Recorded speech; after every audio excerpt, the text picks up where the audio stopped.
So Rich, you're known as a birder, but also a guide. How did you get into guiding? How do I start? It sort of happened gradually. I knew that I wanted to do something involving birds, whether it was research or something like that, outdoors. One of my first birding friends, one of my closest birding friend when I was in college I met was Hendrik Herlin. And he came to Oregon on the same exchange program that I went to Germany on. Oh, Hendrik was 2 years ahead of me. So we overlapped at Oregon State for 2 years before I went to Germany, and during that time we went on a lot of birding trips together. Cool. And he opened my mind to the idea of being able to travel on your own and go birding to exotic places. He had told me these stories about going to Morocco on his own and to Turkey on his own. And I was like, how can you do that? And then when I was in Germany, he went to Puerto Rico on his own. And he stayed there for like, I don't know, 3 or 4 weeks. And he ended up volunteering for the Fish and Wildlife Service, monitoring the Puerto Rican parrots that he hadn't planned on. So when I got back from Germany the following summer, I decided I was going to do something like that. I was going to travel somewhere exotic. And somehow I discovered that going and traveling to Ecuador was incredibly cheap. So I hatched this plan of going to Ecuador on my own for just 3 months and talked Hendrik into joining me. So I was alone for the first month, and then the next 2 months Hendrik and I, we would just stay in really cheap hotels, and in the morning we'd get a bus that took us outside of the town until we found like a dirt road, a side road, or a trail, cattle trail up into habitat, and just bird wherever we could for pennies. And I think I spent about $600 in 3 months. And we saw 525 lifers. Wow, that's amazing. It was an incredible time. So you came back from that trip wanting to be a guide? Yeah, we met a couple of birders who said that they had run into a tour group led by the famous Robert Ridgely, and he had given them information on a new species of parakeet that hadn't been described yet and where to go see it. And they drew maps and told us where to go and look for this. And when I realized that there's this guy who was doing this and that was his job, that he led tours for a living, that's right then I knew that's what I wanted to do for a living.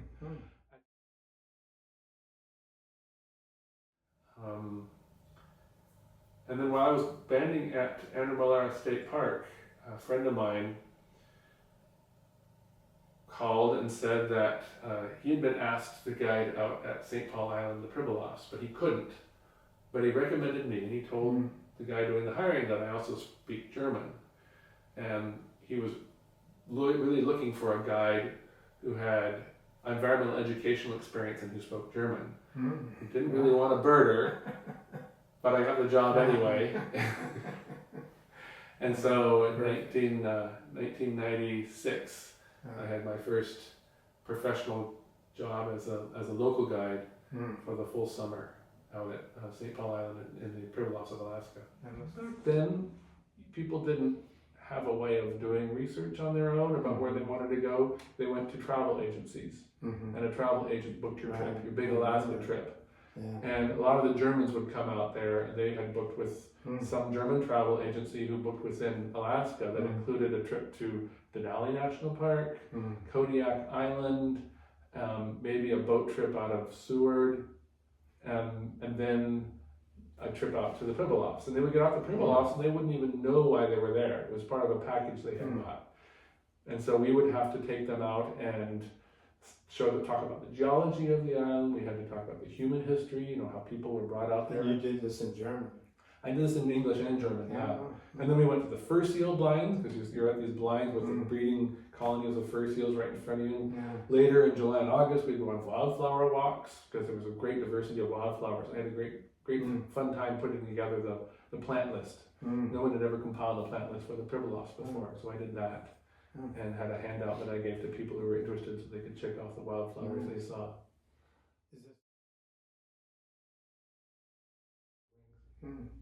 So when was your first trip that you led for wings?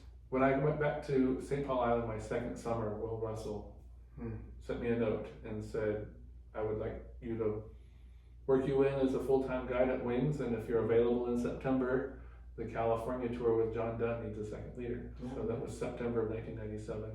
It was my first trip, and I drove the other van. I would have been 27, and back then Wings didn't include meals in the cost of the tour, and they filled the van as full as they could get. So I think there were 9 people per van. There were 15 passenger vans, might have even been 10. It might have been a limit of 9 plus luggage, and so there were 18 participants on that How many tour. days? And it was a long trip. It was like 21 days. Really? Yeah. Wow. Started in Los Angeles, went down the coast to San Diego, into the Salton Sea, from there north to the desert oases, like at California City. Did everybody stay at the same hotel? I mean, Everybody stayed in the same hotel, but when it came to dinners, we were always at a motel that were near some restaurants you could walk to. So my first international trip would have been the Oaxaca Christmas time tour. Oh, the one coming up? One coming up, and that was just co-leading that with Bob Bairstock as well. So Wings had more opportunities for learning leaders to co-lead as a second leader, and to learn how leaders sort of run their tours and logistics, how they do them.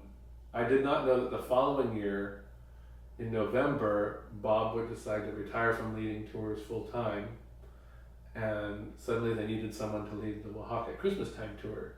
And there had been a couple other leaders that had led it, but they weren't available. So Wings came to me desperate, will you lead it? Even though when I had co-led it with Bob the year before, I hadn't taken notes as if I would ever do it again, let alone on my own. So that was my first solo Wings tour, was Oaxaca Christmas time in 1998. No Google Maps. No Google Maps. I went to the shed behind the Wings office, which had their archives of trip reports, and I went back and got a 1978 trip report that Ken Kaufman had written after he had led it the first time. So I think it's probably the oldest tour in the Wings catalog still. It's been run almost continuously since 1978.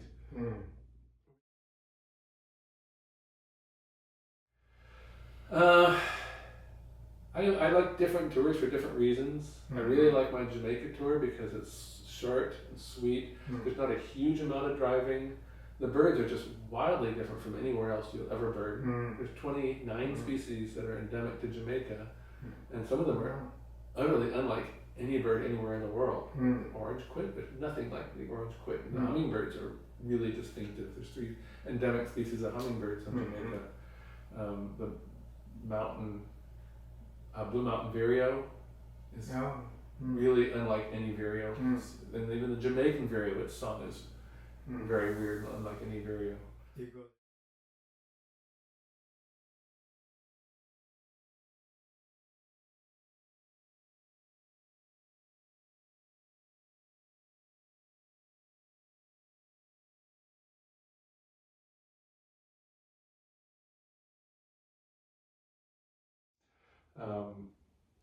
So yeah, the Amazon rainforest I think is one of my favorite places to lead. I lead tours there at Cristalino Jungle Lodge. And then we get a bit of Amazonia as well in northern Bolivia, and then my southeast Peru tours, we stay at some lodges. One of my favorite places is Los Amigos Biological Station. It's on the Madre de Dios River upstream from Puerto Maldonado in the state of Madre de Dios, Peru. And it might be the most single biodiverse spot in the world. Now you mentioned Cristalino. Does Wings combine that with the Pantanal tour? Yeah, that's the tour that I combined with the trip to see jaguar in the Pantanal. And then Cristalino Jungle Lodge's Amazon rainforest. And they're both in the state of Mato Grosso, right? The extreme northern and southern edge. And so I call that tour the Marvelous Mato Grosso. And then after birding Cristalino for 4 days, we go to the Pantanal, and everything's out in the open and easy to see, and people breathe a sigh of relief. And there's a ton of birds there too. The diversity isn't as high, but you see a greater percentage of the birds that are there. And then it's famous for its having this huge population of jaguars that are pretty much guaranteed. I remember something you posted where a jaguar took a capybara. Yeah. that whole trip was amazing. One amazing jaguar sighting after the other. Where that very morning we had asked our boatmen, do you ever see them catch capybara? Because people see them catch caiman all the time. The caiman population there is huge. There's millions. There's like 20 million caiman in the Pacific Island. And so that's what they predominantly eat. But I asked him if he had ever seen one eat a capybara. We don't see many capybara there, and they're really shy. They're in family groups. And he said, almost never. So they're really rare. And that very day, we were boating back to, we're going to be at lunch right at noon. And we were only 15 minutes away from getting back to the lodge. It's about a 45-minute boat ride to where the jaguars are most easily seen. And two of us in our boat spotted a jaguar on the bank of the main river. And we stopped. And it was walking along and looking down at the bank and walking and looking at the bank. And we were just motoring really quietly, sort of going the same direction as it. And we saw it stop and look at the bank, and it backed off. And we couldn't see what it saw, but I started filming with my video on my camera, my little point and shoot. And so we saw it and rush and jump and drop into the water. And looking back at my camera, it was underwater for 21 seconds. Wow. And the boatman was on his radio. I think one other boat had pulled up, because everyone's going back to lunch at this point.